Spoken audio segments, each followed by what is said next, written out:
Israel's foreign ministry accused French President Emmanuel Macron of mounting a crusade against the Jewish state after he called for the international community to take a tougher stance on Israel if the humanitarian situation in Gaza doesn't improve. The ministry denied any humanitarian blockade, calling that claim a blatant lie while defending its control over aid entering Gaza. It added that instead of pressuring jihadist terrorists, Macron seems to support rewarding them with a Palestinian state, referencing the Hamas attack on Israel on October 7, 2023, which triggered the Gaza war. In a 3-hour interview earlier in May, Macron suggested Europe consider sanctions against Israel due to the worsening humanitarian crisis in Gaza, where hundreds of thousands face starvation. Macron criticized Israeli Prime Minister Benjamin Netanyahu during the interview, calling his actions shameful.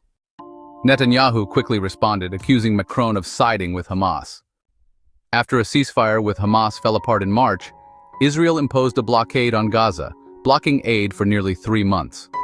While the situation has slightly improved recently, aid groups warn of widespread hunger and looming famine.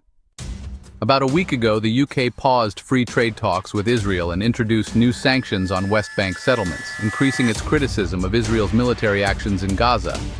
Foreign Secretary David Lammy said current trade deals remain, but talks can't continue with a government pursuing egregious policies.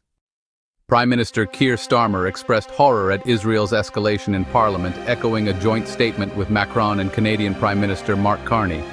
The three leaders warned they might take concrete actions if Israel doesn't halt its military offensive and ease humanitarian restrictions.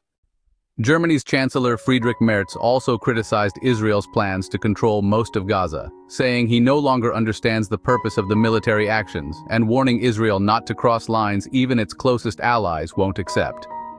The conflict began when Hamas attacked southern Israel on October 7, 2023, killing about 1,200 people, mostly civilians. Hamas took 251 hostages, currently holding 58, most believed alive. Israel's ongoing offensive has killed at least 54,000 Palestinians, mainly women and children, according to Gaza Health Ministry figures, which do not separate fighters from civilians.